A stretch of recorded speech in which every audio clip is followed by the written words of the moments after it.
आज के लेक्चर में हम डिस्कस करेंगे आईआईटी जैम 2023 में क्वांटम मैकेनिक्स या फिर कहें मॉडर्न फिजिक्स से जो प्रॉब्लम आई है उनके क्या सॉल्यूशन है। देखिए फर्स्ट क्वेश्चन क्या है, ब्लैक बॉडी रेडिएशन से क्वेश्चन है।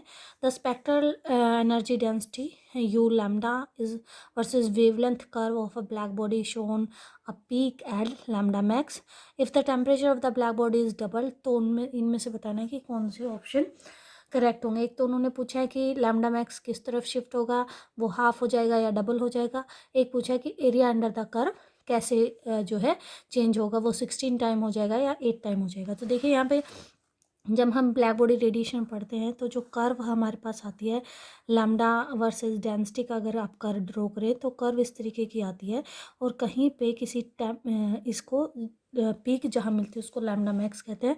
मान लो कि ये आपकी जो कर्व है वो टी टेम्परेचर पे है। अगर आपका टेम्परेचर जो है इंक्रीज़ हो जाता है तो आपने पढ़ा होगा कि जो ये कर्व होती है the shift to are the lower wavelength side.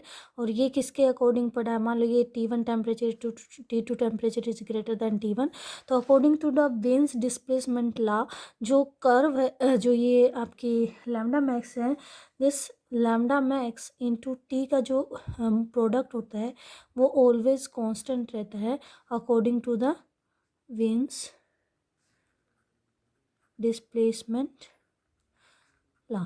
ठीक है, तो ये हमेशा कांस्टेंट रहेगा। तो अगर आप टी को डबल कर दें, जैसे कि क्वेश्चन में कहा गया है कि टेम्परेचर जो है हमारा डबल हो गया है, तो ऑटोमेटिकली आपकी जो है लैम्डा मैक्स जो है वो क्या हो जाएगी, हाफ हो जाएगी। तो पहला ऑप्शन आपका ए ऑप्शन तो इसमें करेक्ट है। एक और इसमें पार्ट करेक्ट है वो हमें देखना है। तो एक और ला हमने यहाँ पे पढ़ा है विच इज स्टीफन बोल्ट्जमैन ला। उसके अकॉर्डिंग जो एरिया अंडर द कर्व होता है, एरिया या energy radiator per unit area per unit time जो होती है वो हमारे पास होती है सिग्मा T4, यानी प्रोपोर्शनल होती है टेम्परेचर की 4 पावर के। अगर टेम्परेचर को डबल कर दिया जाए तो ये क्या आ जाएगी आपकी 2⁴ से एरिया जो है इंक्रीज हो जाएगा। 2⁴ कितना होता है 16। तो एरिया जो है आपका कितने टाइम हो जाएगा ओरिजिनल का 16 टाइम हो जाएगा। तो दो ऑप्शन यहाँ पे करेक्ट है, option A and C. Next question quantum से लिया गया है कि एक वेव फंक्शन दिया हुआ है, wave function 1/√3 Sai note -1/√6 Sai 1 +1/√2 Sai 2, जहाँ पे साई नोट साई 1 साई 2 जो है ग्राउंड फर्स्ट एक्साइटेड स्टेट और सेकंड एक्साइटेड स्टेट है। अब आपसे पूछा गया है हार्मोनिक ऑसिलेटर की है, तो एक तो आपको पता होना चाहिए कि जो हार्मोनिक ऑसिलेटर की एनर्जी वो क्या होती है n+12 एच कट ओमेगा। अगर आप ग्राउंड स्टेट की एनर्जी की बात करें तो वो आ जाएगी half h cut omega, n 0 हो जाएगा। फर्स्ट एक्साइटेड स्टेट की बात करें तो वो n1 हो जाएगा, यानी 3/2 एच कट ओमेगा। अगर सेकंड एक्साइटेड स्टेट की बात करें तो वो आ जाएगी 5/2 एच कट ओमेगा। तो आपसे एक तो पूछा गया है कि क्या कोई ऐसी एनर्जी जैसे half h cut omega energy जिसकी नॉन जीरो प्रोबेबिलिटी है, या फिर पूछा गया 5/3 एच कट ओमेगा ऐसी है एनर्जी है जिसकी नॉन जीरो प्रोबेबिलिटी है।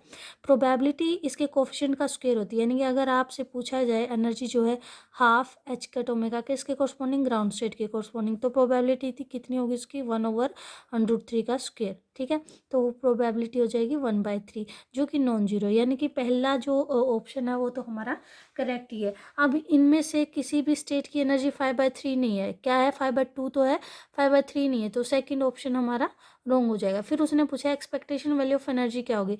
एक्सपेक्टेशन वैल्यू ऑफ एनर्जी क्या होती है, this is the summation of EI/PI, यानी उसकी स्टेट की एनर्जी को उसकी प्रोबेबिलिटी से मल्टीप्लाई कर दे तो एक्सपेक्टेशन वैल्यू आ जाती है। तो देखिए स्टेट की प्रोबेबिलिटी, ग्राउंड स्टेट की प्रोबेबिलिटी कितनी 1/√3 का स्क्वायर है। ग्राउंड स्टेट एनर्जी कितनी होती है half h cut omega, plus इस स्टेट की प्रोबेबिलिटी कितनी हो जाएगी 1/√6 का स्क्वायर।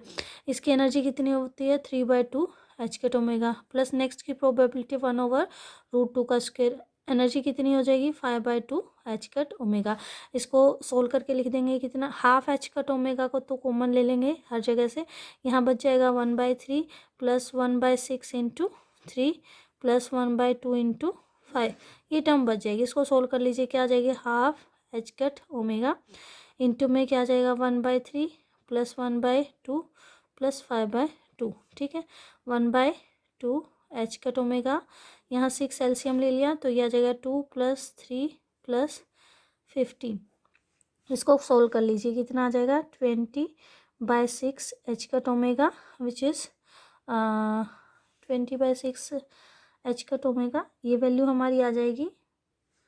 अच्छा आगे 2 भी है इंटू में, ये आ जाएगा, तो ये आ जाएगा 10 और 5 3, ये आ जाएगी 5/3 H cut omega.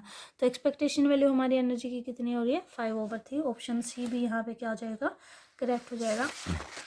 Next question देखिए, नेक्स्ट क्वेश्चन मॉडर्न से उठाया गया है, मॉडर्न फिजिक्स से। एक्सरे ट्यूब है ऑपरेटिंग एट, जो वोल्टेज दिया है वो 20 किलो वोल्ट दिया है। उस पूछा गया de Broglie wavelength of the incident electron और शॉर्टेस्ट वेवलेंथ। तो देखिए ये कोई आपका ये न्यूक्लियस हो गया, ये कोई एटम है और यहाँ पे एक एक्सरे आप डाल रहे हो, तो ये जो वेवलेंथ, मिनिमम वेवलेंथ फोटोन की कितनी होगी वो इस पे डिपेंड करता है कि ये जो इलेक्ट्रॉन अगर आता है और यहाँ न्यूक्लियस के पास आके रुक जाता है, रुकने का मतलब है उसकी जो मैक्सिमम काइनेटिक एनर्जी है वो सारी की सारी किस में कन्वर्ट हो गई है, फोटोन की एनर्जी में कन्वर्ट हो गई है।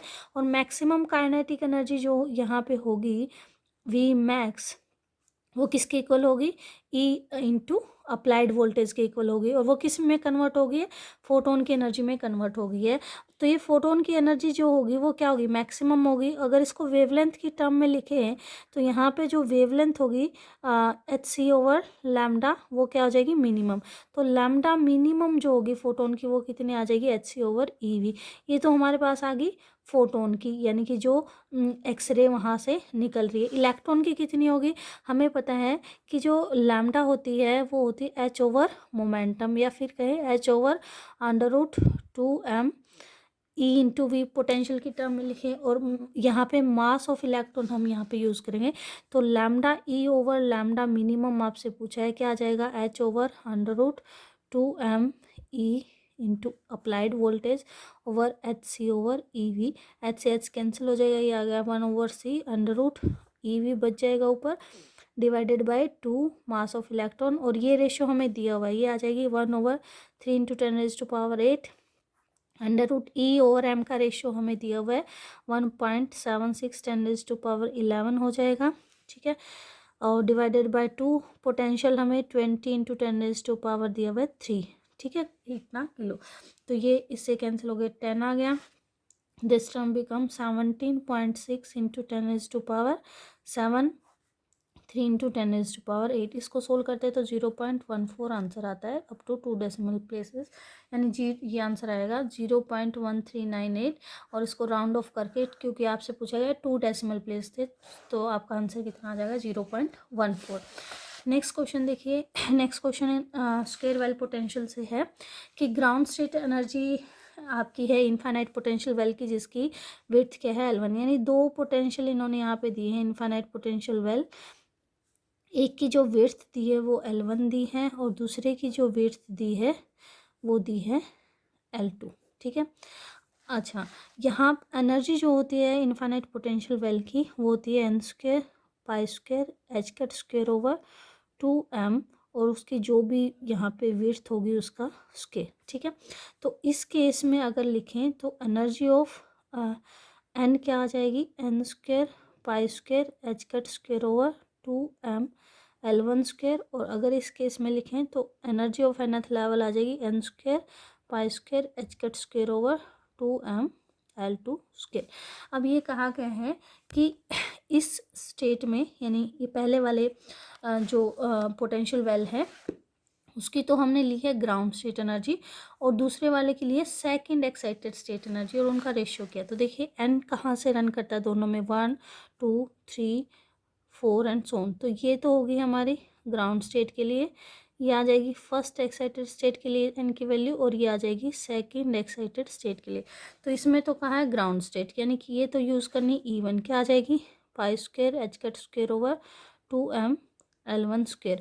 और इसका कहा है सेकंड एक्साइटेड स्टेट, यानी कि इसका कहा गया है E3 हमें। तो E3 कितना आ जाएगा 9 π² h²/2m L²। और ये दोनों क्या हैं, इक्वल हैं, तो इसका मतलब π² h²/2m L1² equal to 9 π² h²/2m L2²। तो यहाँ से पाई से पाई h कट, ये सब कैंसिल हो जाएगा, 2m कैंसिल हो गया, तो L 1 square over L2 square आ गया 1/9। आपसे पूछा गया L1/L2 स्क्वेयर रूट ले लो, क्या आ जाएगा 1/3। तो करेक्ट आंसर हमारा आ जाएगा बी ऑप्शन 1/3।